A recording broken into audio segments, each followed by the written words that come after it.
Hey, everybody, and welcome back to the Jury House podcast. I'm Noah Massey, And I'm Jimmy L. and we are here to talk about week 10 of Big Brother 3. We are down to the final four here, and this was an interesting episode. We have an interesting end game here, and so I'm excited to talk about it. Jimmy, what are your initial thoughts? So I don't know. I don't know because part of me is just like the writing is on the wall as to what's happening and what's about to happen.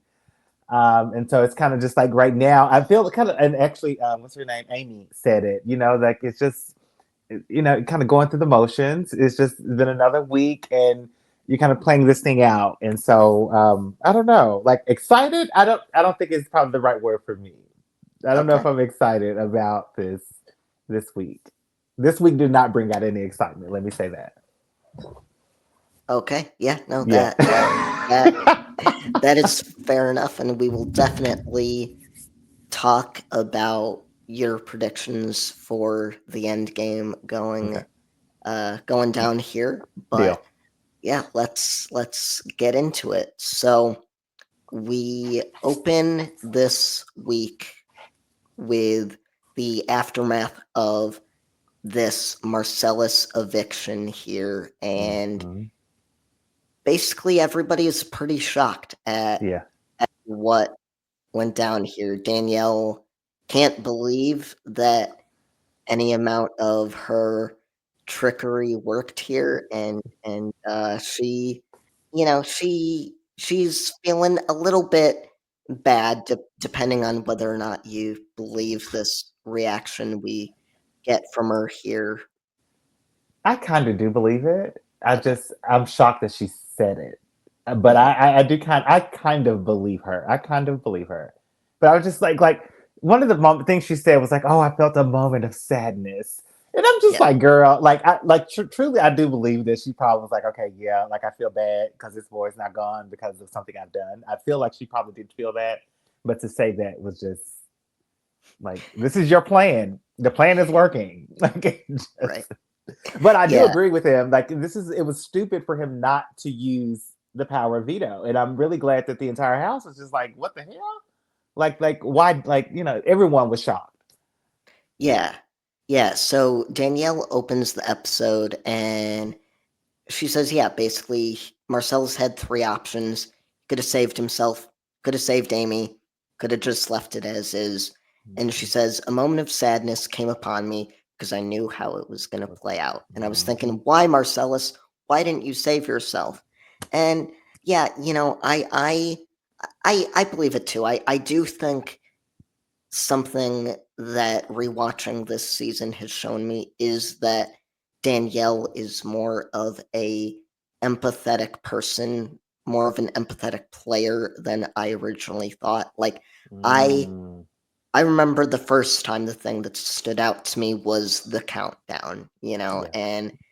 and so I kind of saw her as this pretty ruthless player, and Mm-hmm. I Mm-hmm. still I still think she is a ruthless player. She's willing to do what she has to do, but there is this humanity that, especially as the weeks have gone on, I feel like we have seen that a lot more from her.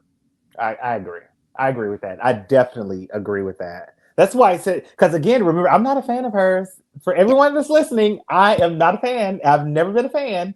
But I'm like, because again, I could not place her. But I agree with you. I definitely believe that this week she's definitely showed, and even last week, but this week she's definitely shown a different side of her. And I think like that brick wall is starting to slip, like that facade is slipping a little bit, mainly because she also, I think, sees the writing on the wall and kind of her plan is working.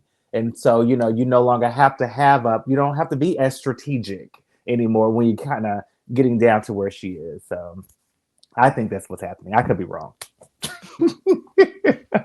So yeah, a lot of the episode at the beginning here is basically people giving their reactions. They're all Mm-hmm. similarly really shocked at what was going on here. And, you know, we do we do get a little bit from Lisa where she is really really shocked at the way things have gone down because she thought that Amy was gonna leave regardless. And so she kind of feels like Danielle kind of left her in the dust here. And that's Mm-hmm. really the thing that she's dealing with throughout the week here is how close exactly are Danielle and Jason? And like, am I the third wheel here? Am I being played? And Mm-hmm. so that is something that we kind of have to deal with as we go on through the week here. And she kept saying a lot of different things, and when we get a little further on, I'm going to ask you a question. But she kept, you're right, like she kept saying a lot this week, like a lot, and I'm just like, girl, where have you been? Like, like glad you're waking up, but you might as well go back to sleep. Right. Right. And we said it last week when she raised some concerns to Marcellas that like, oh, we got to do something. It's like, okay, one of you's on the block, like, well, what are you going to do? Mm-hmm, And mm-hmm, and now that is even more true here as we have 8 down and 2 more to go. mm-hmm, So mm-hmm, Danielle wins the head of household. Her and Jason are, of course, ecstatic. Danielle is jumping up and down and having a good old victory party there.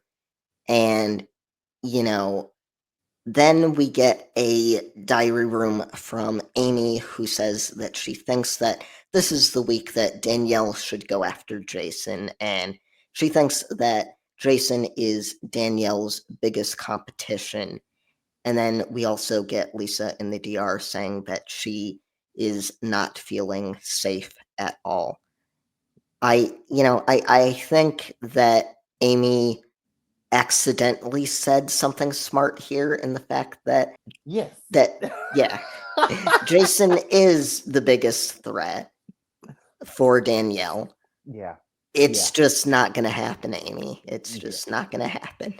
I don't think, because we really, like, we did not get a lot of gameplay or talk from her, Right. and so I agree with you. So this was just like, okay, like, you're not as silly, you're not as slow, like, you're not, like, your brain's, it's obviously thinking a little bit about the game. So yeah, I agree with you. It probably was an accident. I think that's the best way to put it. Actually, accidentally said something smart. Yeah. And truly I think it's an accident because I think here she's just thinking of the mindset of like, well, I don't want to be targeted and Mhm. she's not going to there's no alliances in this house. It's just me and my girl Danielle like Yeah, nope. yeah. No comment. Well, I'll wait. I'll save it. Okay. So Danielle talks with Amy in the backyard after the HOH, and she explains why she did what she did. And she says, you have to work with people you trust. Marcellus told Roddy things about me that made me not trust him. Mhm. And Amy takes it pretty well. She surprisingly, at this point, says that Danielle's word is gold to her and that she Mhm. trusts whatever it is that she does. And I thought uh, this wasn't surprising to me in retrospect that she reacted so positively because, like, she won out in this situation. It's kind of like how Marcellus, when Amy left, was all like, what had to happen because you're you're the one that is still in the house, and Yeah. so Yeah. it's like you don't need to be too upset about it. But that from a gameplay, I agree with you and I respect that. And I think that is what should happen. From Amy's perspective, I don't think that's what she was doing. I think she was genuinely like all in and believes whatever Danielle tells her. And and she said it multiple times this week that there was no underhanding things going on and that no alliances, And so she is oblivious Right. to what's going on. And so I really do think she's just trusting and having too much faith in Danielle. That's true. She is very naive, and I think Danielle kind of plays that mother role for her a little bit. She's Mm. the one Mhm. that I feel like can kind of speak Amy the best. She Mm. knows how to talk to her I the I see. best. I get it. I get that. I get exactly what you're trying to say there. I get that, and I agree. But I think Jerry clocked it a long time ago, which I didn't like how he said it.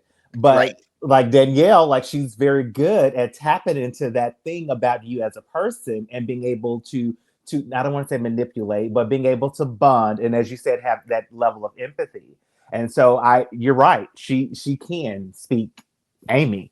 Mhm. Right. Yeah, she knows how to speak her language, Hmm. essentially was Yeah. what I was trying to say. And yeah, so I think for I mean, there's been plenty of things that she's said about Amy in the DR, but in terms of like how she treats her, I feel like she, like you said, has much more empathy than someone like Marcellus ever did for her. Uh, So I think there's a lot of love there. yeah. Yeah. So while this conversation is taking place, we get Jason and Lisa talking in the kitchen, and Jason asks her if she thinks that he made the right decision. And she says yes, because, yeah, you followed your heart, but she just feels really bad that he was even put in that position in the first place. And, Hmm. she just wishes that Danielle had been more honest with her so that Jason wasn't put in such an uncomfortable situation. And so she's kind of buying into this idea that Jason is, innocent. Hmm. He's not culpable.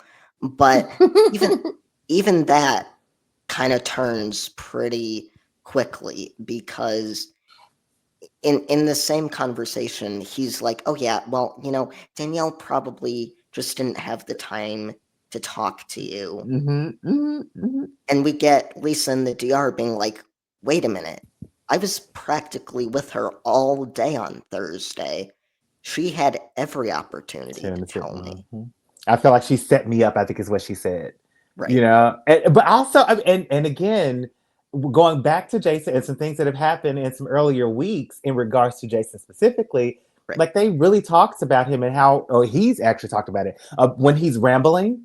Is how you know he's caught up in a lie and he's trying to fish his way out of it or don't want to answer the question. And so I was like, so editing was great on this piece, but I was like, just to see him immediately started this word vomit about Yep. why Danielle did not tell her the plan or whatever.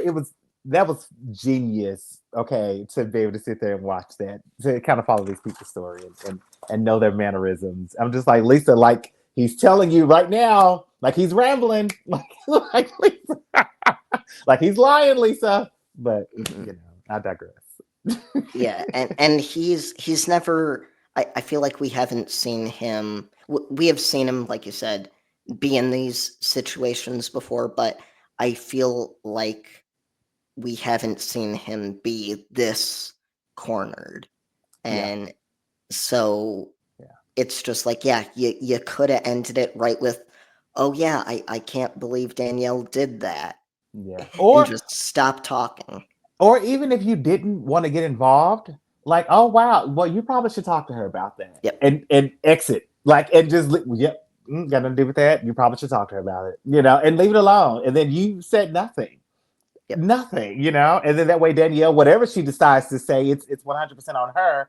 and you would not have had to back up anything or whatever. You just, but yeah, he wasn't thinking. He No, wasn't thinking. Yeah. not at all. And then Mm-mm. we get a flashback to the HOH competition where right before he like turns around and asks her who she She voted voted. for, and Mm-hmm. yeah, just a lot of sloppiness there from Mm. Jason, and it's funny to watch because it's Yeah. it's like, dude, just stop talking, but he just has to keep digging that hole. Yeah. Yeah, he did. He did. So we do get that conversation between Lisa and Danielle, and they are in the bathroom, in the toilet. Mm-hmm. Mm-hmm. Uh, and Danielle basically tells Lisa what she told us in the DR. We saw earlier that Danielle said something about like, I forget her wording exactly, but it was but she basically tells her that like, um God, I wish I could In the toilet room or in the diary room? in the when they're in the, yeah, The in the toilet room. bathroom. So yeah, so I remember. So what Danielle was saying then was like really kind of trying to defend herself. Yeah, And I remember her saying that I really thought that Marcellus was going to actually gonna use, yeah. use the veto. And so I like that's why I didn't think anything about it. But this is the piece that I was going to bring to your attention and ask you about because after she kept trying to explain herself, Danielle, as to why she didn't tell Lisa about the plan, Lisa was getting kind of more and more, not frustrated, but more in the diary room. She was just like, it's not making sense to me. She was just like, I don't understand. Like, why couldn't you not have just told me? Like in her mind.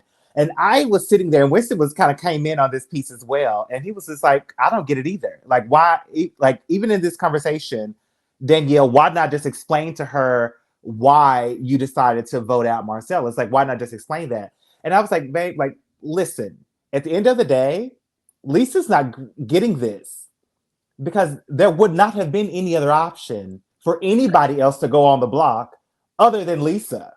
Yep. And so, like, in my mind, I'm like, Lisa, like, wake the freak up. Like, she's not telling you the plan. She did not talk to you about what was going on whatsoever. And she cannot explain to you why she made the decision, which means to me, if I'm Lisa, there was nobody else to go on the block because Amy is already there. You're not assuming that yourself is going on the block.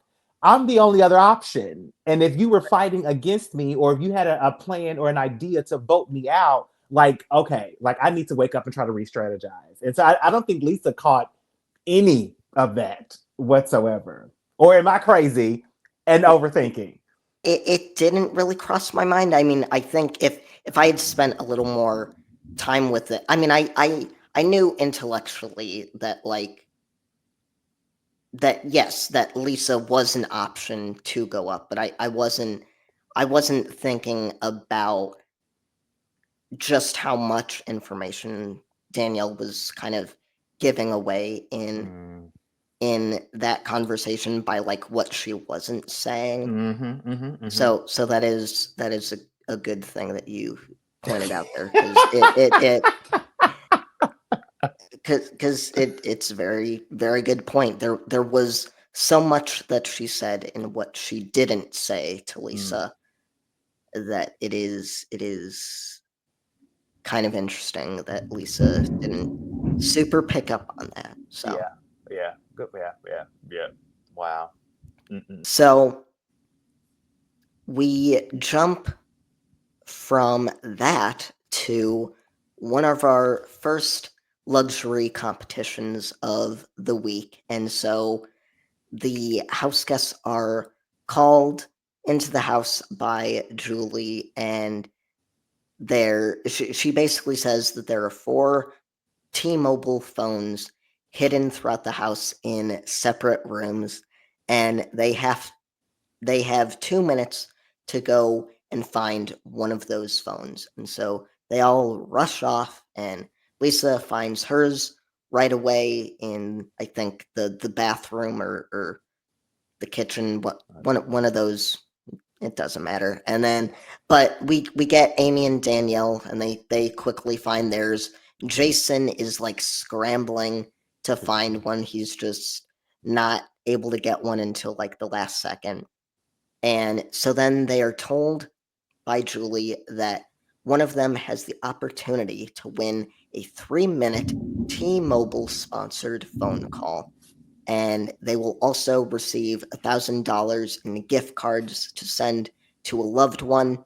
However, they are each going to be given an ultimatum in the DR, and so they are each one by one called to the diary room to be essentially given this offer by Julie of 5,000 additional dollars if they are willing to put the rest of the house on PB&J for the week. And so we have an interesting kind of dilemma here as people are having to wrestle with whether or not they don't do anything, they take the $5,000, or once they start getting more offers, like what's it going to take for them to crack?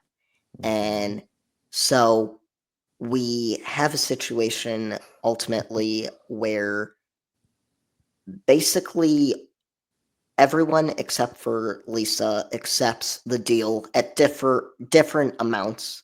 So I think Danielle accepts at like 5,000, Amy accepts at I believe 10,000, and then Jason, was he also 10,000 or did he go No, up to like he go up to 15? 15. He accepted Okay. 15.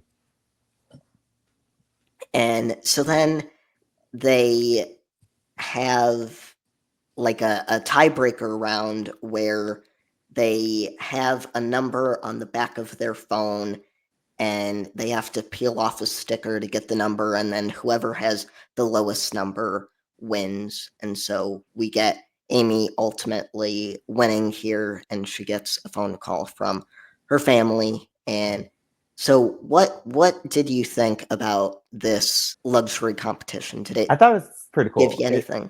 Okay. Yeah, I thought it was pretty cool. Like as a viewer to kind of a viewer to watch it, I think it shows the greed level of each player.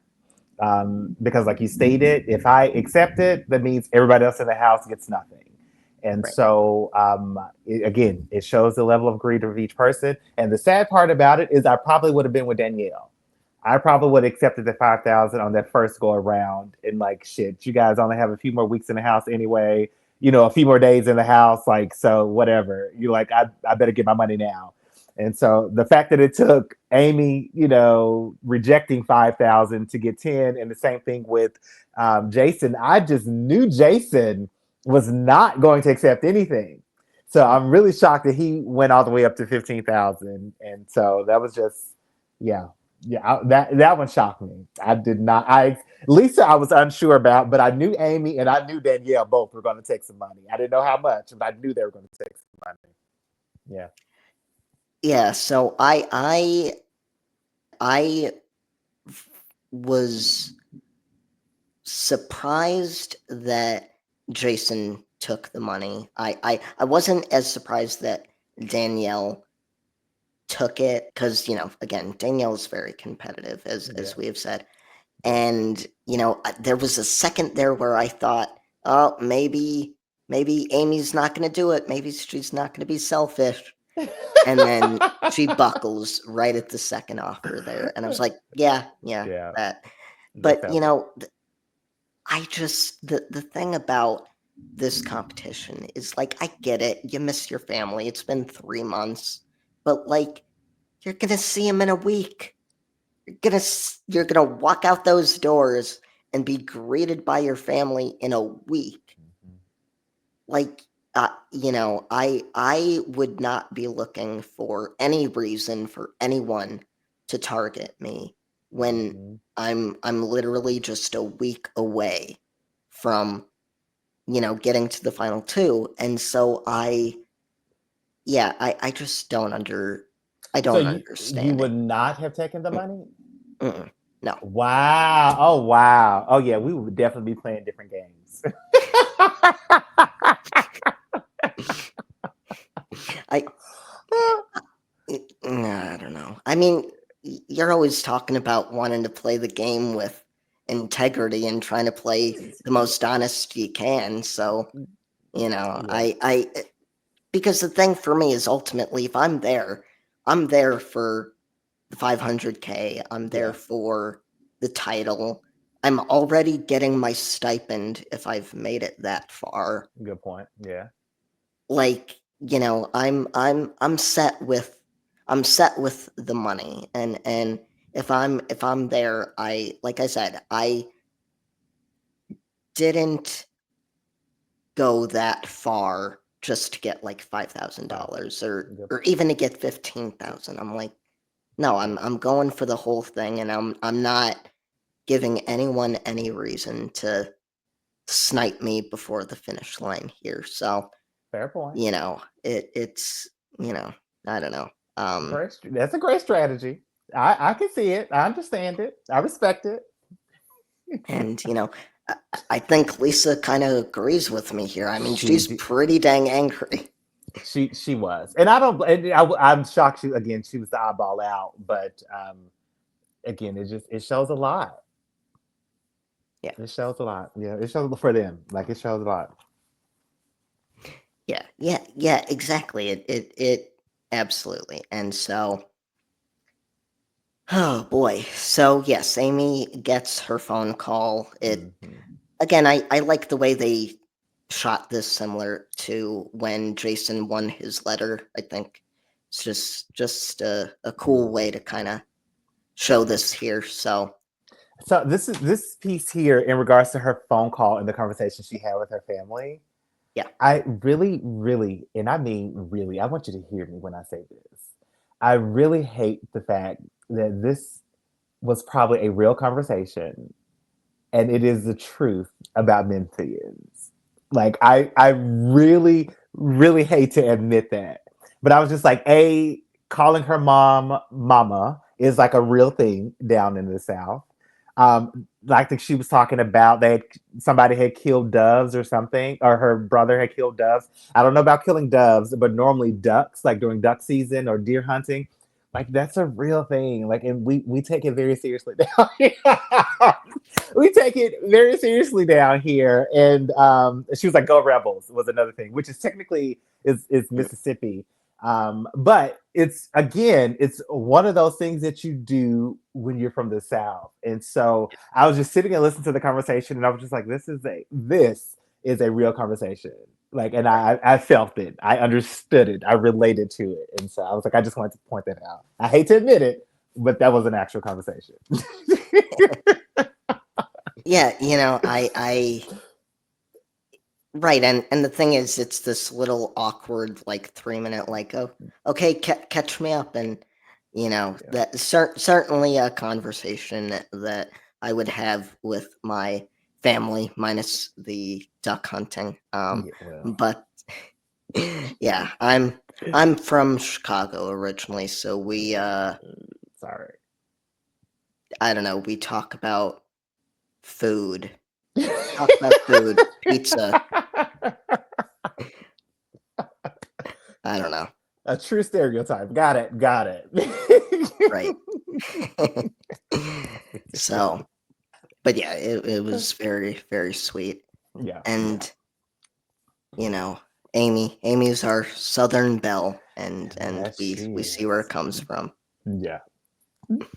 So, from this segment, we get a segment about how Jason is a virgin that is left in the Mm-hmm. house with three beautiful women, and it's fine. Mm-hmm. You know, there's some stuff that goes on throughout the week that I'm like, is this how does this play now in 2025? This, there's all these Mm-hmm. jokes about like, oh, ladies, do what you got to do to get Jason's vote to stay in the house, and I'm like, all right, is this okay? Is this like, I don't know. It was a little weird at certain parts for sure for me. Yeah, I agree. I definitely agree. I agree with the weirdness of it, but I also can see it as a reality because it's only four people left. Mhm. You're in a house, you haven't seen anybody else that you know, so these have kind of become your friends and your family. So I get it, and and I think even Danielle says it later on that even though the cameras are there, they really kind of forget that America is watching, and so I'm like, which is obviously the idea, and so I for me to see them kind of do this, it makes sense, and I honestly, and I think in 2025 they probably would do something very similar, very very similar. Right. Yeah, for me, I tried I try to take things sometimes as kind of face value, as kind of like, not always read too much into it, but I don't know. It felt a little weird, and the flirting with Lisa Mm-hmm. that we get later on in the week, I'm like, okay, this is not okay for me. But I I don't agree. I don't ultimately, like, I definitely do not think that any of that flirting played a part in the decision that Jason ultimately makes here. Mm-hmm. So, you could take it as just like, oh, it's, just some friendly flirting. Like, if it was someone like Roddy, then maybe I would think it was a little bit more, Strategic and yeah. yeah.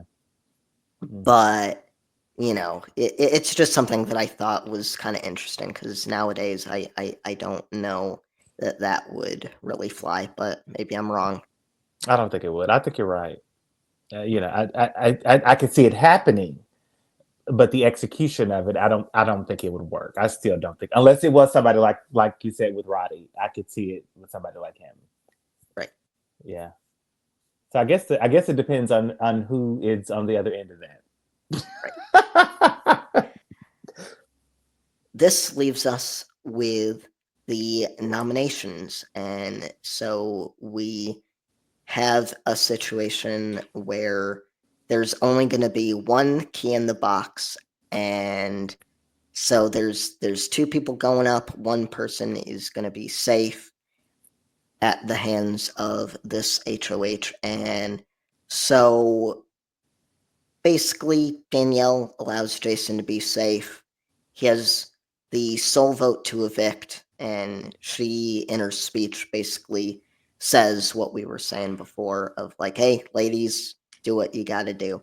Mhm. And so I will say about this that, you know, we talked in the beginning of the season about how you didn't really like the key wheel nomination Mhm. ceremony. And I was a big proponent of really loving the key wheel and wishing that they would bring it back. But I do think in this particular week, and I think actually last week as well, that it doesn't play as well to do this whole big thing where you put one key in the box and then you have that one person pull the key. It it's weird. It's It's weird and it's a waste of time, it is. basically. It is. It is. Agree. Agree. Yeah. What do you think about this final four kind of twist here? Typically, well, in a modern season of Big Brother, the final four, the person that wins the veto is the one that gets to make the sole vote to evict. Mm-mm. And in this situation, we basically have the HOH deciding who's gonna Makes be the it. one to make that decision. Do you think that this is a better kind of way of doing things, or do you prefer the way that it is now? So I actually did not give that any thought, No. and for two reasons. Number one, we've been along this journey with Jason and Danielle, so for me, their plan is just kind of working out the way that they wanted it to, Right. and so it never dawned on me. Mhm. However, now that you've mentioned it, had this been any other season where everyone had a fair shot, Right. I would probably be upset that they didn't get a chance to fight to get off the block.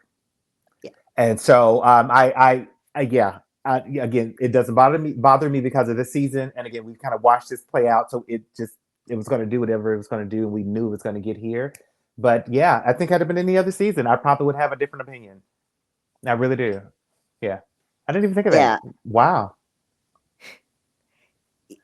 Yeah, but yeah, because I had forgotten. I was like, I knew that the final four in this season was kind of wonky, and that they definitely did things differently, but I just couldn't remember how. And so yeah, to see this, it's kind of yeah, to me it's more unfair, like you said, because Mm-hmm. it's like, okay, great. Once that person wins HOH, then they get to protect another Mm-hmm. person that has the sole vote. And it's like, okay, if that person, like you said, has been running the season, well then yeah, you're basically done there. Done. Yeah. Yeah. Hmm. Yeah. Where whereas if you have a veto situation here, then you have a situation where it's still exciting because things can shift. Yep. Yeah. Which is again probably going back to your very first question that you asked me about the season and how I feel. Like again, this is probably why I feel the way that I feel. So, like we've just been again watching their plan play out, and so wow, I did not think of that. I did not think of that because I'm telling you, like had Lisa pulled herself off the block, or even like or Amy, like Jason said, Amy's like the luckiest person on the face of the planet. Like like had she pulled herself off the block, this would have been a very interesting week. Or it would have been like I would have been like, okay, because what do you do? Like, what do you do? Yeah, yeah, exactly. Right, because either you have to betray Lisa, or you have a situation where Amy gets to To make the decide. decision, and you Hmm. have no idea what No she's idea gonna what. do. Oh wow, wow, yeah, yeah. It'd have Yeah, made for interesting TV. Hmm. yeah, absolutely. So we open the next episode with another DR from Danielle, who says, "The nomination ceremony is a very stressful event. Unfortunately, one of us have to go. I'm going to do what I have to do to get to the final and win the game. It's as simple as that." Hmm. And That's our Amy Danielle. has yep. Amy has no hard feelings about what is going on here. Lisa feels still like she's going to make it to the final two. She says you have to expect the unexpected. I'm sorry. Go ahead. Well, I don't know what she expects, The unexpected. the unexpected. I just, I have no idea what the hell she's like. Who are you going to be in the final two with? Like, why are you even having this conversation with yourself? I just, yeah. I'm sorry. Yeah. Like Amy would have a better chance. Like if she had put her charm on versus Lisa, because I'm like Lisa has not shown any strategy. You haven't seen any alliance. You haven't really haven't won anything that wasn't given to you. And so I just like, what are you doing here? And you think you're gonna be in the final two? Girl, get a grip. Just, Mm. just. I'm sorry. I'm done ranting for this episode. Oh, okay. Yeah, I think Lisa Lisa had a good move when she voted to bring Amy back into the game instead of her showmance, Did. but we have seen a lot of passivity from Lisa. I mean, the whole reason that her showmance is out of the house is because they were on the block together, Mm-hmm. and you you got yourself so mixed up in your showmance that you ended up on the block next to him, and it could have easily been you. And she made a smart decision, but yeah, since then, we have not seen much of the Princess of Darkness and Oh, I so forgot about that. Oh, I forgot. Oh, I forgot about the Princess of Darkness. Oh, damn. Damn. Mm. yeah. So we get a DR from Jason who says strategically, it might be a smart move to keep Amy in the house because I do not think that the other house guests would give Amy the $500,000. When I look at Lisa, I think she's steady. And if she says she's going to do something, she'll stick to it. And I really feel a connection to Lisa. And, you know, we we have Lisa and Amy, of course, not very sure what Jason's going to do. We have Danielle in the DR saying that, you know, me and Jason we're making this decision together. So if there's a gut feeling that Jason has, then we're going to go with whatever his gut is telling him.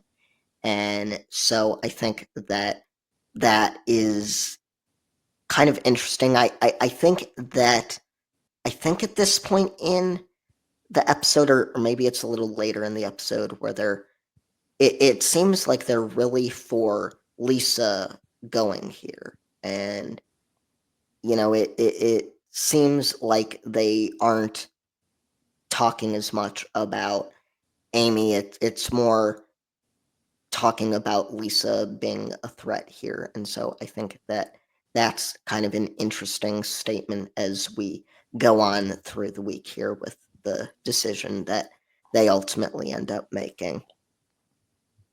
Like, I do remember them going back and forth, but yeah, honestly, I Well, don't, it wouldn't have mattered well, either way.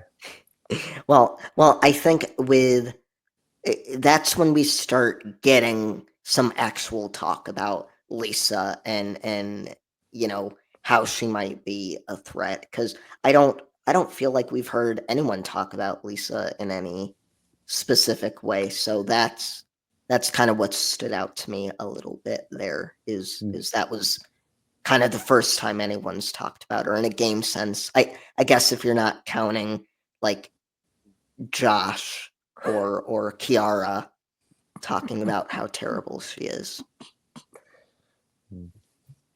So we get a segment where they're reflecting on the people that they've made connections with.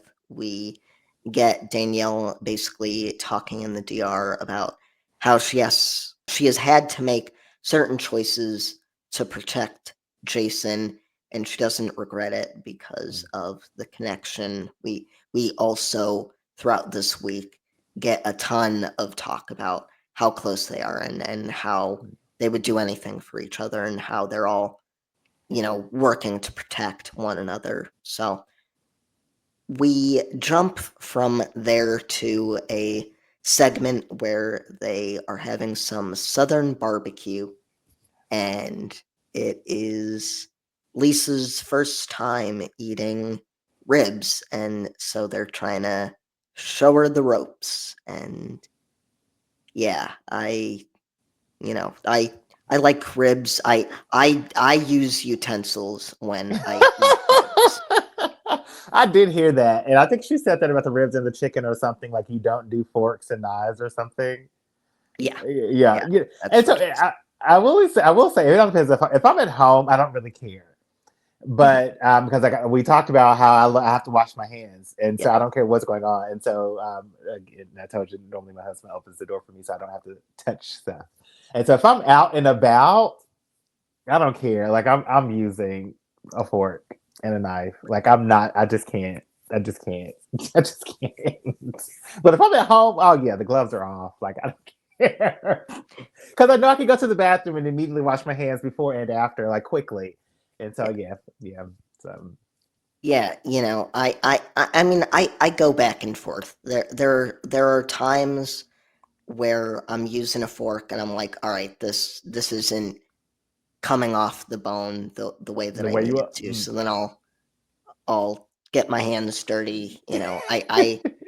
I try not to, because then I know that I'm gonna have to push myself to the bathroom to wash off, and Mm-hmm, I don't need to be mm-hmm. getting barbecue sauce on my wheels there. So All you need is a wet wipe and you're good to go. Okay, that's that's it, true. Yeah. man. Shoot. So yeah. So Danielle and Jason, after this segment, reflect on their relationship. Jason knows, he's ride or die for Mm, Danielle. Danielle is ride or die for Jason. And I do like this segment. I me do too. like that they kind of outline how their alliances worked, and kind of what the turning point of Mhm. their kind of game together was. We might get a little more discussion about that in the next episode, but I did appreciate the montage I did here. too. I definitely did. And like you said, in regards to their loyalty to each other, it's just it's cemented. Like you can see it as a viewer. Like for me, for the first time. And one of the things that they brought up, which it didn't even dawn on me, is that neither one of them has touched the block. Right. And so I said, damn, like I legitimately wrote damn down here because I was just like, because they're exactly right. Like they have not touched the block. He's had HOH twice. She has it now for the first time, and neither one of them has touched the block. And so I'm like, you could not pick a better pairing to make it to the end. Like you just could not. Like if you were rooting for anybody, like you just could not pick a better, two or group to root for. Yeah, that was great. Great montage. Yeah. I think that, yeah, they've both played an incredibly dominant game, and I think with the threat level that they should have, it is Mm-hmm. pretty impressive that neither one of them have made it onto the block at this point. Like, that is a very rare feat, and Mm-hmm. that is kind of a testament to how they ran things. They have divided and conquered, and Lisa, I think she says this maybe in the next episode or just a little bit later in this one, that she was kind of that third piece that they picked up to make sure that they could divide and conquer. And I mean, it's right. they Yeah. they they had a pretty great strategy all throughout the game. Mm-hmm. Mm-hmm. So yeah, then we get some more of Jason flirting with Lisa. Really weirds me out, because, Completely. like, she's in a showmance with a guy that is at home watching all this stuff. Like, Mm-hmm. yeah, Mm-hmm. there's just so many bad choices in this segment. I did write that, Lisa makes some comment about how Jason said the most romantic thing to her, and I said, I wrote down in my notes, he didn't say the most romantic thing to you because he didn't say hi. Why did I know you were going there? Why did I know you were going there? Wait, I'm very predictable. oh my goodness, I will because I think he said to her that you look beautiful, Oh, first thing in the morning, and I would love to wake up to see you or something like that. And I'm just like, girl, like stop, like just I don't know what he has going on, and I don't know what his infatuation is with her. But she and I even wrote down. I was just because she made a statement. that I don't know if she said she would have slept with Jason or made out with Jason or something. And I'm just like, so wait a second. Like you made out with Eric and whatever's going on with Eric, and so now you would have also like if given the opportunity is what I think she said. And I'm just like, you would have also been with Jason. I don't know what you have, and then not to mention the two guys are completely opposite of each other. They're not even similar, and so Mhm. I don't know what she has going on. She's just craving attention. Yeah, because she also mentions later on in the week about that first night she slept in a bed with Roddy. So yes, so okay. I wrote that down too later on, and I was like, I didn't even know that happened. Did not know that happened. Oh my gosh. What did Amy So, have to say about that? Since she couldn't stand Kiara, like what? right, right, Like what did Amy have to say? Like yeah, hmm but yes, yeah, yeah. Sorry, I don't pay much attention to the showmance stuff. I mean, So, yeah, I didn't know but it yeah, happened. yeah. I was just like, what are you doing? What are you doing, Lisa? Is there no loyalty here? I mean, I don't know that Eric necessarily deserves your loyalty because like he cheated on his girlfriend with I, you, but I had to remind Winston of that because I was just yeah, like, I said, he had a girlfriend at home, right? Like he had a girlfriend. Supposedly they broke up, or he was gonna tell her. But I was like, he had a girlfriend at home, and so you this, I digress. yeah. Hey, it's Okay. time for another luxury competition. Mm-hmm. Mm-hmm. So the house guests go out to the backyard, and essentially it is a thing where there is a surfboard and it's essentially like riding a bowl, but like with a surfboard, where Base. you have to stay on the surfboard as it's kind of jostling you all around, and the person who is able to stay on the surfboard the longest will win a trip outside of the Big Brother house. And so we get, it's an okay competition. We get Danielle trying to trying to do it and not necessarily being able to do it. We get Lisa who says that she doesn't want to win the competition because she gets seasick. So that leaves us with Jason and Amy as the victors. And so they're going to get to go on a boat while Lisa and Daniela stay back and have an opportunity to have a little girls' night. And um, yeah, so it was an interesting segment once they were on the boat. I didn't understand why they were not allowed to take the blindfold off when they were in the limo. Didn't make any sense until they got closer or something. It was just weird. Yeah, that was weird to me. Yeah, I have no idea what was going on there. And so yeah, so then they get to go out on this little boat and just seems like they were out there all day, Looks from sun up to sundown. Looks like it. yeah. And so that's kind of interesting there. I feel like it would be a little um a little bit of a shock to the system to like be out and around people for. I mean, you're out on the The water, water. so Hmm. you know you're not really near too many people, but like walking down the docks and stuff, that would be kind of crazy. Yeah, because you basically have been in a box, Right. yeah, for all of these weeks, and now you see nothing but endless water. So yeah, you're probably right. There probably would be a shock. There probably would be a shock. Yeah.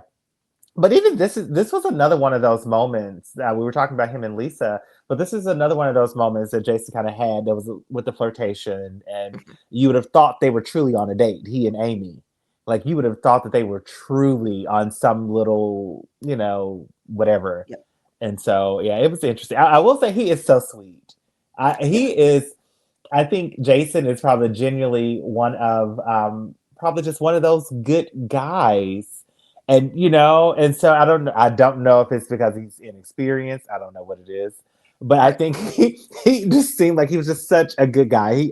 For me, I feel like I saw a different side of him or an explored side of him on the boat here with Amy. And so he seems just really, really sweet about it. Like he knows how to treat a woman, is what it seems like to me.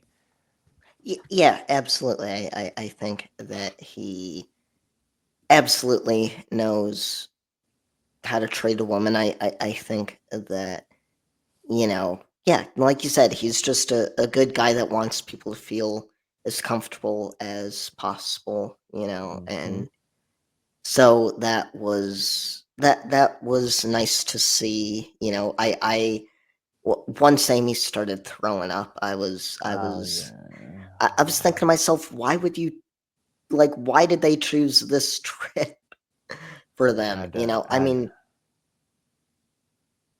but I did also think that it was funny that, like, oh, Lisa was saying just a few minutes ago, like, I don't want to win this because I get seasick, and then you have, Amy. Yeah.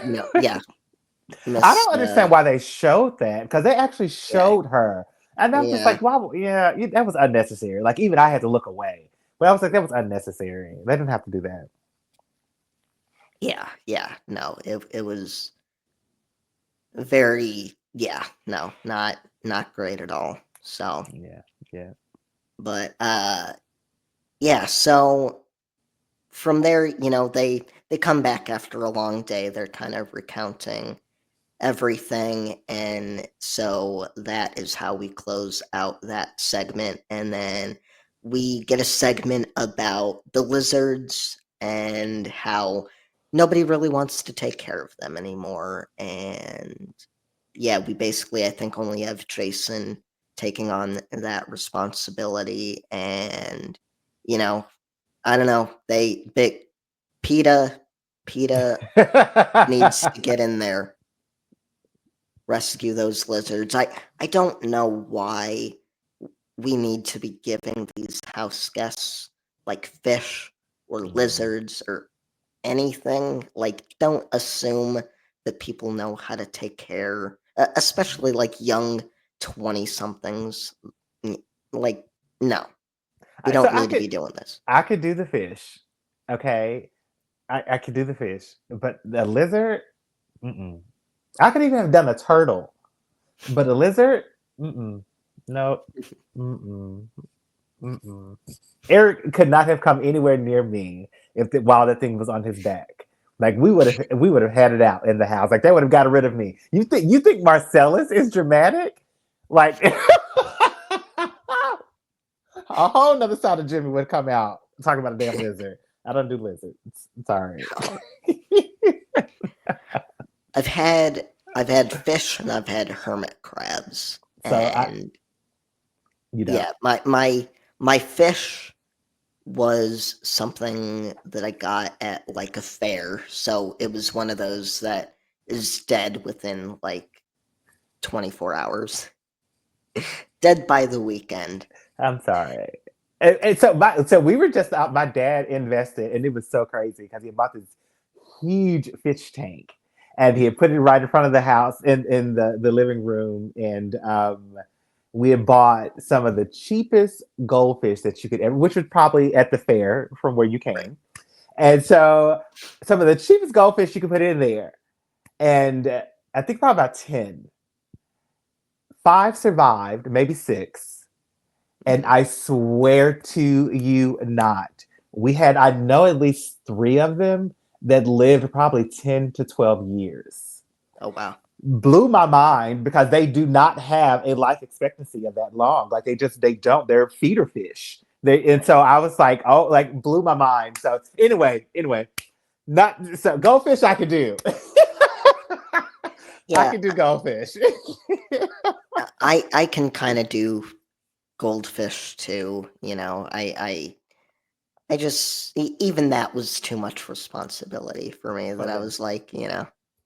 Yeah. And Yeah, because you got to then clean the hermit tank and, crabs. you know. Hermit crabs were fun for a while, but it's creepy when like they shed Shed. their shell Mm-hmm. Mm-hmm. and then Mm-hmm. they're just like these weird little creatures. Yeah. Yeah, not into it. So Yeah. So I'm with so no lizards. so then we get an America's Choice, and so the America's Choice for this week is that one of the house guests is gonna have a chance to chat with America. Essentially, they're gonna be able to do an online chat through CBS to just talk to their fans, and they open that segment by basically taking screenshots of different fan sites for all of the different house Um, guests and showing them, and it was pretty funny. I yeah. like people thirsting over Jason. I love that, Yeah. Danielle loves that the lesbians are Lesbian. all about her. Yes. Yes. Yes. She did. Yeah, she did. Yeah. Yeah, so it was pretty cool to see a little bit of a slice of how the fans were interacting with the house guests in 2002. So basically, we find out that Lisa wins the fan vote. It's pretty cool to see her get to chat with everyone, and she spills some tea. She's got some She things. did. She tells the entire world how terrible of a kisser Eric is, At least the first go round. right? Because she said it got better. Hmm. Oh, But Jesus. then he's in the chat. I was like, okay. I wanted to know how did he really think and feel about that, you know? So, Oh, you know. I mean, this guy keeps taking L's here. He gets kicked out over his girlfriend. She doesn't invite him back in. He goes home. We find out a little bit Like, later mm-hmm. about what happened when he went home. And then just so much stuff. This guy is, I don't feel too bad for him, but I it don't it, either. it is a Yeah. lot of L's there. So, but that's basically how we end that episode, since we don't have a veto competition this week. And so we finish off the week with the eviction episode. And we open with a DR from Danielle, who says, I want to get to the final. I want to be a part of the final too. My goal is to get me and Jason to the end. But she does say that if someone else wins the final HOH, she ultimately wants to be the one that they take to the end. Mm-hmm. Mm-hmm. Mm-hmm. But then we hear from Jason, who is full on with, I'm not going to betray Danielle, and he says, if someone else wins HOH next week, I'm going to push for them to take Danielle to Yeah. the final. Mm-hmm. Mm-hmm. Wild. So I actually wrote to the side, even though I know in a million years he would not betray her. But Right. I'm like, this is the time to take the shot at Danielle if you're going to. Like, if you're Mhm. Jason, like, if I'm Jason, like, it's okay, you're my biggest competitor. Like, you've been running this show with me. Everybody else, I can get out of here. But you, I need you to go. Like, this is the time to take that shot, you know? And so I would not dare say I'm going to be pushing Right. for you to go. Mm-mm. Yeah. No. Right. Mm-mm.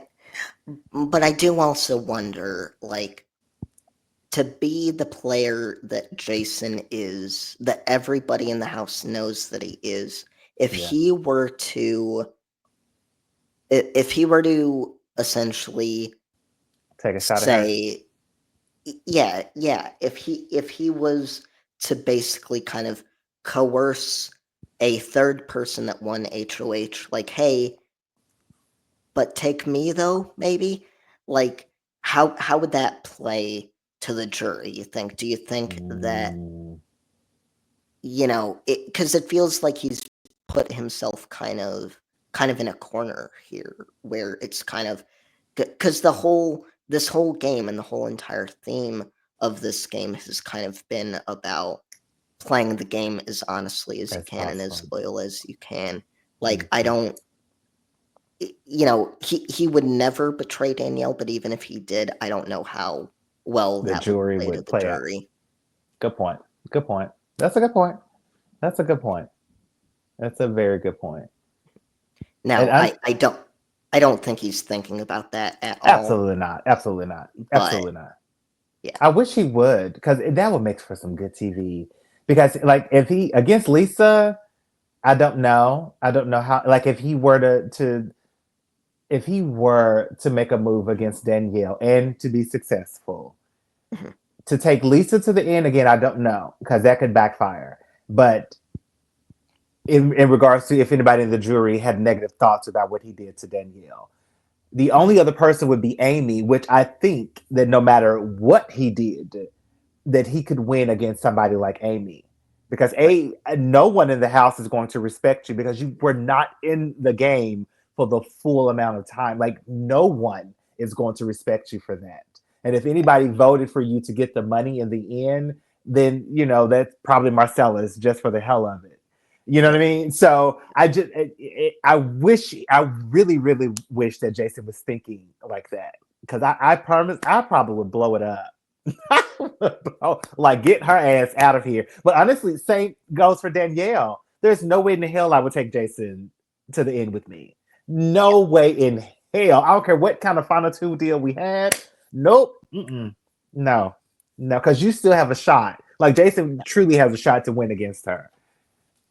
Yeah, no, I completely agree. This is a situation where if you're gonna do something, I think the scenario is not to outwardly do anything. It's just to kind of take your foot off the brake there, and it's like, okay, if someone's Mm, thinking about taking out Danielle, or thinking about taking out Jason, you just kind of quietly let it happen. mm-hmm, mm-hmm, mm-hmm, mm-hmm. So Yeah, I'm so sorry. no, you're good. You're good. So we do get Lisa in the Lisa. DR saying that she doesn't think that she could beat Jason, Mm-hmm. but she thinks she has a better chance of beating Danielle. That girl is delusional as hell. I don't know what. Yeah, she is. Yeah. Mm-mm.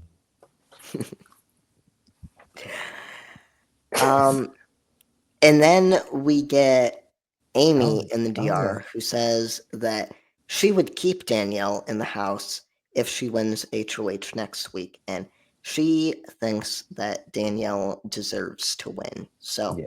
she she again is singing Danielle's praises, Mm-hmm. and yeah, so it you know I mean, that's kind of good news for Danielle. It seems that Absolutely. I mean, that which means that her game is working. right.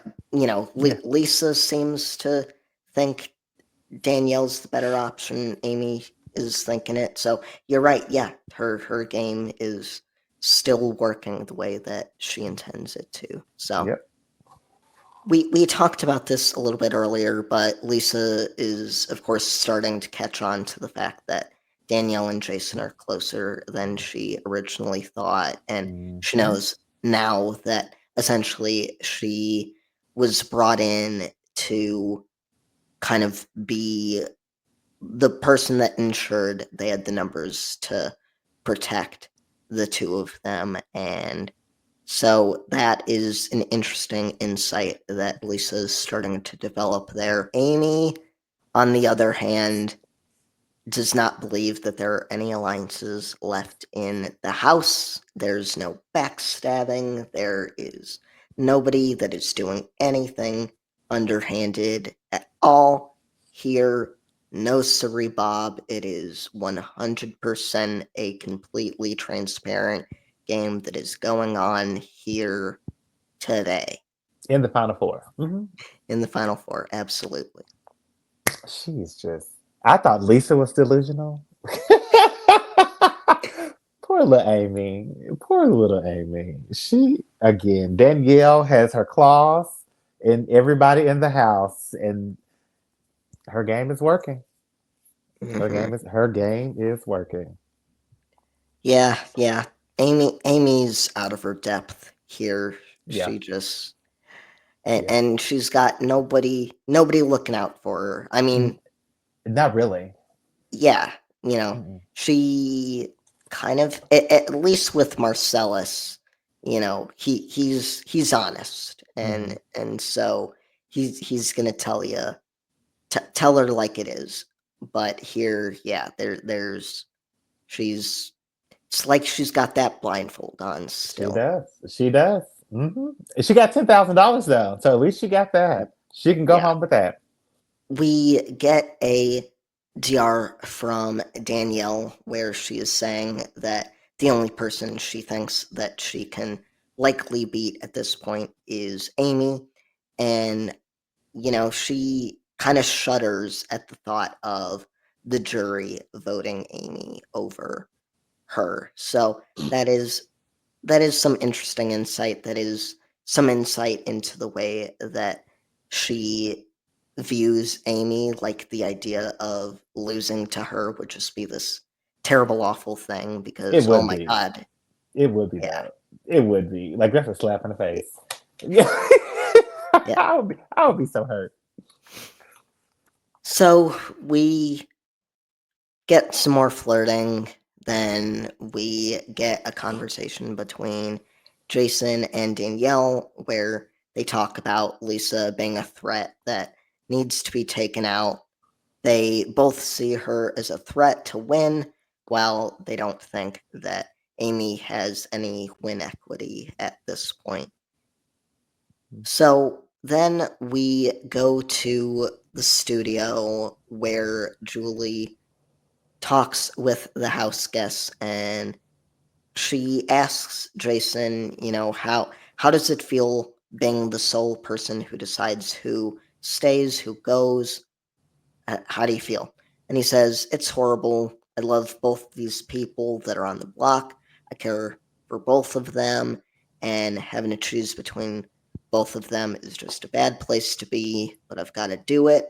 I know what I signed up for, and I knew I was going to be put in these situations. So then we get Julie kind of asking him about whether or not any of the flirting that's been going on It's making a has any difference. effect Yeah, on his decision.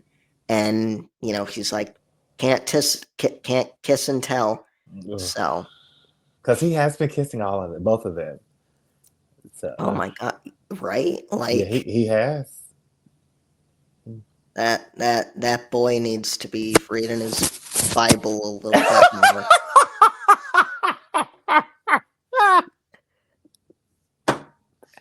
No, that was mean. That was mean. I'm sorry, but like, no, I'm just saying, like, don't come in here as like this Devout Christian. right, this pure guy, and Mhm. then uh, be thinking that, oh, but kissing all Is these women is okay. Like, eh, yeah, and the no, lusting and like there is yeah yeah, yeah. like no. Mhm.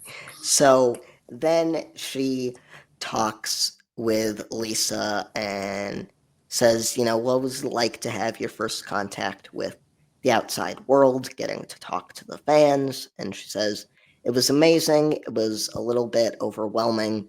I didn't know what to expect. They were all really nice. I was just so glad to talk to people and have those conversations. And, then she tries to cover her tracks and says, in terms of Eric Eric. and like, oh, I miss him so much. Can't wait to see him, all of Mhm. that stuff. So, um, then we finish off here with Amy, where she's basically just talking about the other luxury competition they had with the phone call and the prize money. And, Amy says that she would probably have fessed up because we're all really close. And I wouldn't have been able to keep it a secret anyway. So, which is probably true Probably enough. so. Probably so. I'm almost certain. Yeah. So then we cut to a commercial break here, but before we do, we get a little bit of insight into his decision, or at least that's how they frame it. But I Hmm. really don't feel like we got too much insight We here. really Like didn't. We- I I do have some insight into why he ultimately makes the decision that he does here, but yeah, we definitely don't get anything here. okay, we did not. You- So we yeah, I once we get there, I'll fill you in on what I know. okay. So we come back from the commercial break. We get again the house guests kind of talking about their time there and their progression through the game. A lot of it is really devoted to Danielle and Jason and their trajectory with this secret alliance through the game. And then we get some stuff from Lisa and Amy. Lisa says you really have to have patience. You have to stay true to yourself. And then Amy says you have to have a sense of humor. You have to be able to let things roll off your back. And I think that is definitely true in Amy's case because oh boy, did she go through it with She did. some of these house guests. And then yeah, we finish off with Jason and Danielle. Jason says you have to kind of keep your cards close to you, not let people know what's going on. And he talks about how his bond and his trust in Danielle has helped him through the game. And Danielle really says the same thing. She says, Yeah. friendship, loyalty, and trust are what you need to make it in this game. And so, I think that, for all of the scheming that Danielle did, I do think that kind of this core alliance that she had with Jason and the loyalty that she showed to him, is at the very least something that is a little bit commendable. Yeah, maybe she lied to A other people, few, but not.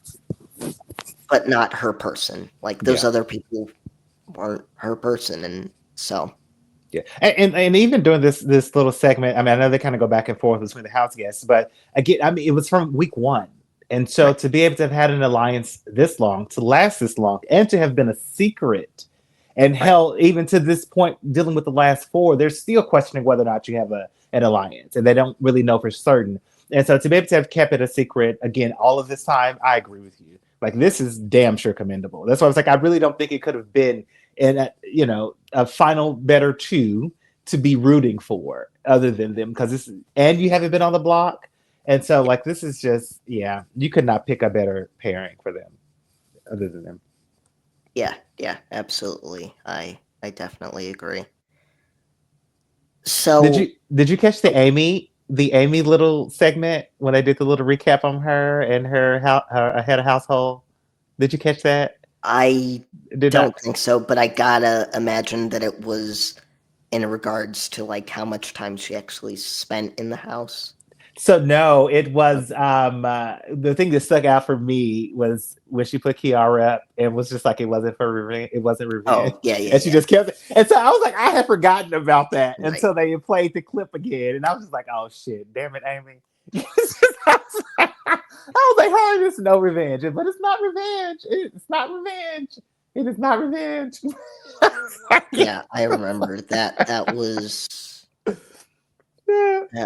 so dumb because Yeah, like yeah, because everyone can clearly, see through it. clearly. Mhm. So sorry, I just had to make sure I brought that up, but that was just funny to me because a Yeah, good clip. and the thing about that moment too, looking back on it, is like you don't even like the woman, so just say like, "Yeah, yeah, I don't, lady, I I got don't, you. yeah, like, I won." like, like we're gonna vote your ass out of here, and I'm gonna take your guy. Like, I think that's what she really wanted to say. Right? That was the real truth. Yeah, yeah. Like, yeah, just rub it in. Yeah. Get so.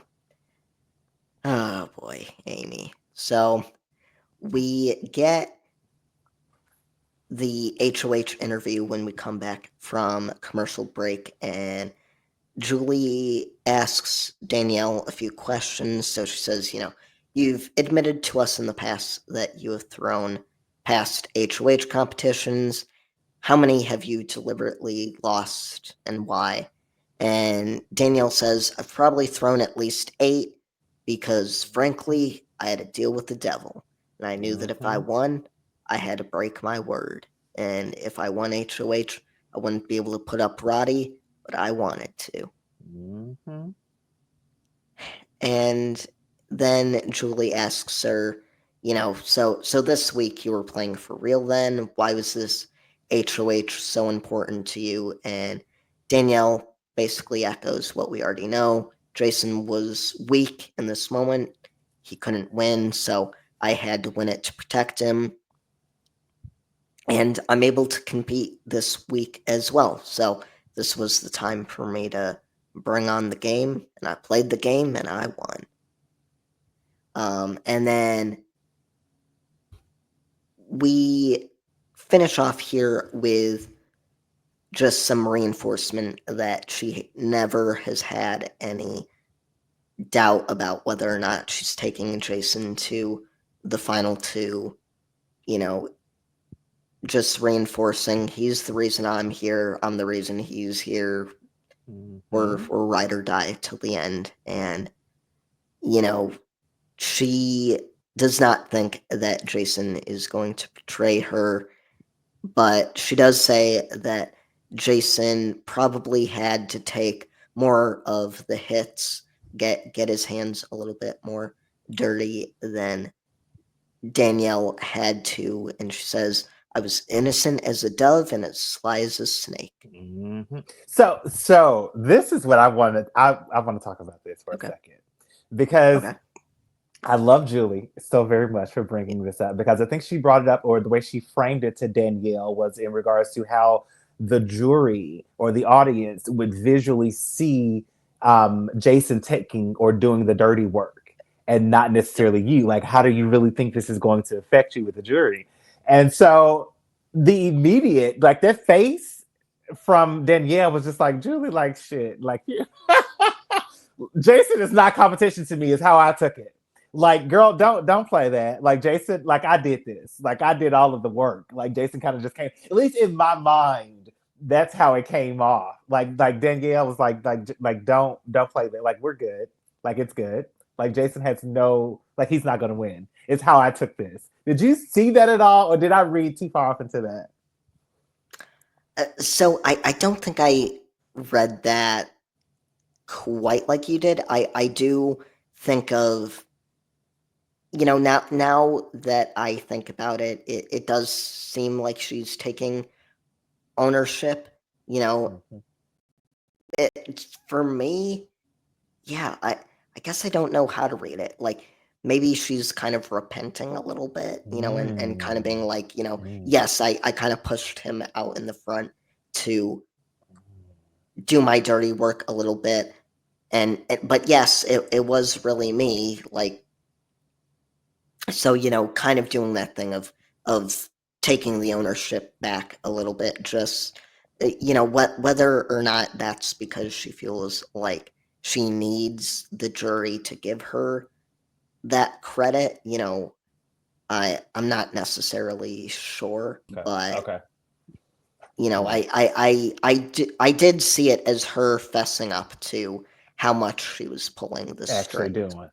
Hmm. So I do think that the intention there isn't to hide any of what she's been doing the entire season, because at the very least she knows that it's all out there. So Good point. Fair. Fair. Fair.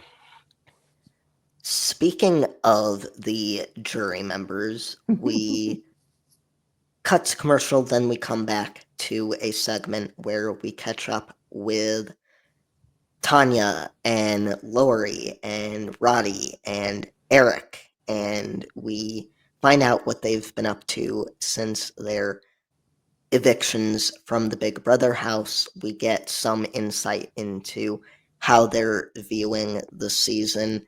Was there anything in this segment that stood out to you? Um, Two things. So number one, which I think was shared amongst all of the house guests, Mhm, was their disdain for Danielle mhm.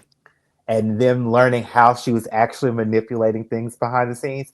So I'm like, I caught that and I thought it was very interesting to hear them talk about her. And even for Roddy, and I actually would agree that she has probably done more conniving than he has. And so he was just like, for her to keep calling me the devil, and she was like, he's like, she's the, obviously is the devil. And so like I don't know how to take it. It makes me, when I saw that, I was like, it made me a little fearful or of if she would actually get their vote.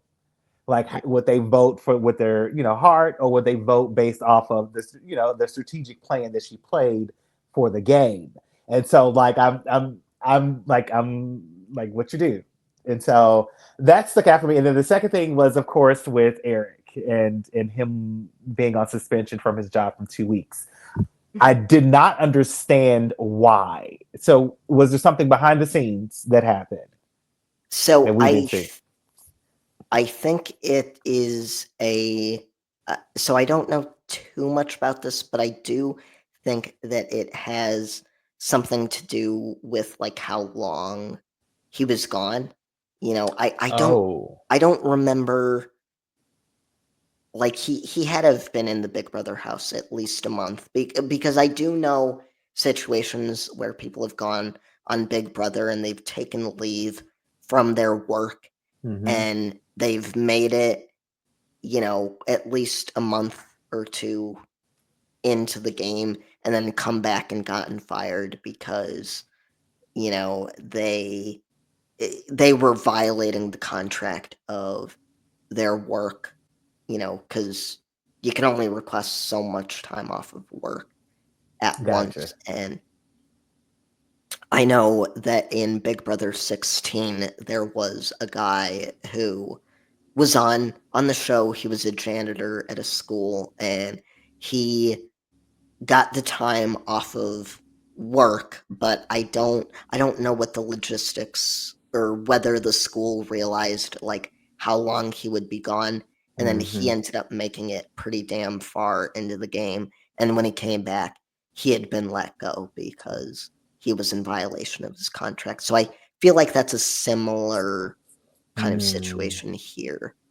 It Wow. it it it is interesting though, because we got a segment from him not too long ago where we saw him At working at work. the fire Mm-hmm. station. Mm-hmm. Mm-hmm. Mm-hmm. So I don't know if there were issues like with the fire department itself, or if it had something to do with the state. Like, I don't know if there's like separate contracts, or it just seemed weird to me that this issue suddenly arose because it Hmm. seemed like everything was fine before. So Yeah. Hmm. Yeah, because I was like, I was like, I couldn't think. I was like, I don't know what it would have been, and I was like, I would assume you would have given them some kind of notice that you were not going to be there for however long, and right. so I just yeah. So that was just it was weird to me, but yeah, it was weird. Hmm. Yeah. Because what happens nowadays is people just generally end up like if they apply, they get on the show, they just end up quitting their job Mm, mm, and then going off and then either hoping that they get rehired or going on to find something else to do. yeah. So Mm, mm, mm. so yeah, I feel like we don't see this happen too much, but that was kind of interesting. Going back to kind of the perception that they have of Danielle. Yeah, it's going to be interesting to see because it how they feel could go one of two ways. Mhm. It could be something where they cool off by then, or it could be something where they hold that grudge. And I still find it so funny though that Roddy is so offended by Yeah. being called the devil. Like I get she lays it on pretty She does thick. now. She She does. does. I will cop to And that. not just in the diary room. Like she makes it known to everybody in the house. Like she does now. Yeah, I don't know. I see it as funny. I see it as like all fun and Mm, games and like, you know, it's like wrestling, where you're playing up this like rivalry. character. It's like I think Roddy just takes himself a little too seriously there, but whatever. Talking about Tanya, and so Yeah, I know she was really hurt by the stripper comments and the big yeah, boobs and because she's a sexual person, obviously, and is still a mom of five. And so I think for her that probably really did hurt. And yeah, so that really hurt her. So but I agree with you. I don't know what the hell with Roddy. I'm like, dude, you know, like who cares? yeah. The Tanya stuff I think is justified. You're a mother, and so you know better than to Yeah. be commenting on some other mother's parenting skills. So, Mm-hmm. Mm-hmm.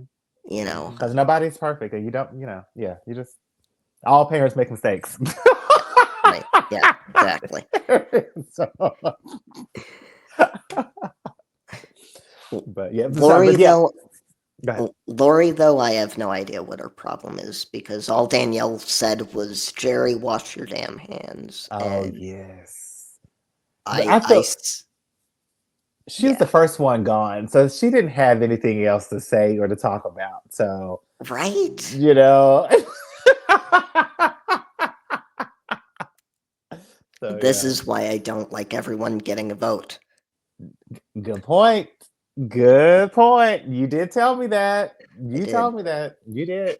right Damn. because yeah, this is 3 months and you're still talking about a What fight happened? that happened. I mean, I get that's all you got, but it's like, come on. It is. It is. It is. Yeah, It's all right. it's all right. So Yeah. we end that segment. We go to commercial break. We come back and we get our eviction. And Jason decides to evict Amy. Mm-hmm. Mm-hmm. There's no fanfare here, no big No. build up. It's just that's the decision that he chooses to make. And I said that I did have some. So first, I'm gonna ask: Is do you think he made the right choice here? From a Jason's perspective, I don't think it mattered whether he chose Lisa or Amy. I don't really think it mattered one way or the other. Like I told you, I really think it's predictable. Their plan is working, and so I don't think it would have mattered. Had it been me on the other end of that, I probably would be looking to go to the final two with Amy because I know I could win Yeah. against her. But Yeah. yeah, in this case, I don't think it mattered. Okay. So yeah, for me, I would probably go to the final two as well with Amy there. So I think it matters a little bit, but yeah, I mean it is somewhat of a coin toss there, Mhm. where you're trying to figure out who exactly is someone that is going to win that next HOH, and so yeah, it is a tough spot there, I will say. So the reasoning behind this decision is because Amy got to go to Mexico. Mm. That is Mm. that's the whole thing, is Was that it his decision? Like, was it so him thinking it or Danielle? that I guess there's two sides of this. So Jason and Danielle both felt that, Amy got to live it up in Mexico while they were still playing this grueling game of Big Brother here. And so they were like, all right, well, that's not fair. And Mm-hmm. so then I think the money from the luxury comp may have played a little bit into it too. But then there was also, from Danielle's perspective, kind of what she was saying earlier of, I think that I can beat Amy, but if the jury votes for her instead Mm. of me, that's going to be super embarrassing. And Yeah. so Danielle didn't want to chance it. She did Mm. not want that blow to her ego. So That's a damn shame because yeah, I think that would have been a good advantage for either one of them, to yeah, be honest with you. Because she, again, because you get a chance to have a final conversation with the jury before they vote. And so I would lay heavy on that with Amy, and not to mention Amy wouldn't even like. I truly believe Amy would not fight for that seat, for that 500,000. I don't think she would. I yeah, really really don't. I think if she was up against Danielle, she would say vote for Danielle. If she was up against Jason, she would say vote for Jason. And so I'm like, you would, yeah. There's no way in hell that you would lose against her. I just don't see that happening unless you just did something so stupid in the end, like said right, something so stupid in the end. But like and pulled a Josh, So yeah, wow, that is crazy.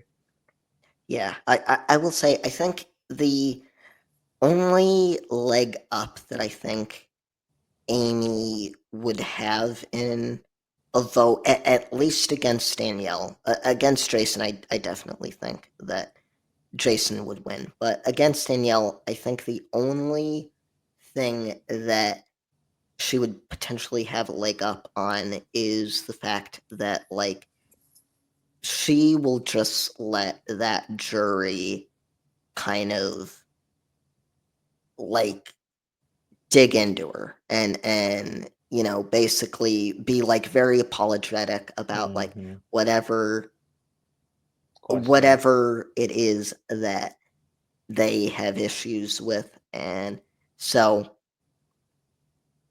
I don't think Amy's ever been one to be very combative, and Mm-hmm. so I think that that's the only thing to potentially worry about. But yeah, no, I think for the most part that this is a clear case of someone that's drawing dead. So, like, why wouldn't you just drag him to the end? It's an easy win there. And if you lose to her, then you lose to her. Like, it's embarrassing, but But yeah, make the smart decision. Don't make the one that is feeding into your ego. ego. Mm-hmm. Mm-hmm. Agree. I agree with you. I agree with that. Damn. Damn. I will say so. After Amy got evicted and she was walking out, and so you're in the house with just Danielle, Lisa, and Jason. Did you hear what Danielle said? To She alluded, I think, what to like the fact that she'd been making moves. She had done some things. kind of, but it was to Lisa specifically. It was like, I told you, like I gave you my word. Like I'm like, Oh, really, Danielle? Like, girl, stop. Like, uh, stop. Like you don't have to do this anymore at all. And like and not to mention your your connection is not with Lisa, right. but you're still relying on whatever this persona is that you built. And so anyway, I just heard it and it rubbed me the wrong way. Yeah, yeah. I right. Especially because it's you know like Lisa could have been gone last week, and it. Yeah, there's right. Her mask is slipping a little bit, Okay. where she's got to be a little bit more careful and discerning with her words to not not screw up anything here at the finish line. Yeah. So, yeah, we get the interview with Amy. There's nothing here that interested me, so Same. we can just kind of I mean, blow past it. she the only thing I would say is she's still in denial, even outside of the house. She's thinking that there is no alliance in the house. Right, and Julie literally has to tell her Yes. that there was an alliance, and it doesn't seem to change anything about At how she all. feels about Danielle. She's like, nope, still rooting for her. Don't Yep. care. Yep. That makes sense to me because she's smart. Oh, okay. Okay. Yeah, So, but yeah, anyway, I just had to say that. But you're right. Other than that, like nothing else happened. Like it was I predictable. I was so surprised that it went on for like 2 minutes, 3 minutes. I was like, how do we have anything left to say to this person? Like, At all. and she has nothing, no deeper insights to give us than the last time that she got evicted. So, Zero. but we say goodbye to Amy. We go to commercial break. We come back and they are gearing up for the HOH competition. And so they go out into the backyard. They are in their swim trunks and they are told to get in the pool, get on a little life raft, and they are told to swim out to the center of the pool where there is a key wheel box, and they're told to place their key in the box. And then we start this endurance competition where they are told that they must keep their hand on the key for as long as they possibly can. They can not eat, drink, sleep, none of that. They can't, Mhm. and they can't take their hand off of the key. And this is the first part of the final HOH. So the person that wins the first part immediately advances to the third part, and then so on, so forth. Yeah. I'm excited about this because I was like, I love this endurance competition. Like, I am in love with. I was like, good job, big brother. Like, like good job. So I'm here for this. I mean, I do wish that we would have got a little speed up to see who won at least this Right, first round. I do wish that, but I understood. You know, it was a live television, and again, it's an endurance, obviously, and so it takes as long as it takes. So right. you know, I enjoyed it. I'm here for it. It looked like it was fun, and then the storm came, so the Yeah, water, you know, and Jason kept talking about how cold it was. So I don't know. It looks like it was fun. For me, this is Big Brother. Right. For me, this is Big Brother, and so this is what I'm used to seeing, and so I'm here for this competition. Damn sure it beats a food competition. Yeah, yes, it does. It does. I like it too. It's a how bad do you want it Hmm. competition. And Hmm. so it's just based on the sheer will of the people that are playing this game, right? And there's some of the gimmicks that Big Brother does, like, oh, let's put some rain on them. Let's get some rain going down Hmm. on them, and but for the most part, it is like if you want to win this, you are going to have to stay there. There's nothing that is going to knock you off Hmm. of the competition, and so it is very, very nice to see this here. Yeah, agreed. So that's basically what we have for week 10 of Big Brother 3 here. Do you have any predictions about who is going to win the final HOH, who we're going to see evicted at the final 3 here? So I think that Danielle is probably going to win Okay. this. I do think she's going to win the this final HOH. I think Lisa is probably going to be the one to go home. And the final two will, of course, be Jason and Danielle. And I even see Danielle winning the entire competition. If if she does not win the entire competition, then that means that everybody else will have voted the way I would have voted, which is probably for somebody like Jason. And if I were to see the two of them, kind of knowing Danielle and knowing Jason, knowing how they played the game outwardly, not necessarily everything that was revealed in the diary rooms, but just knowing how they played the game outwardly, I would definitely vote for Jason to win. The honest game, I love it. He's a nice, genuine person, and I think he truly tries to be a good person, a good human being, despite everything else that's going on. Versus Danielle, competition.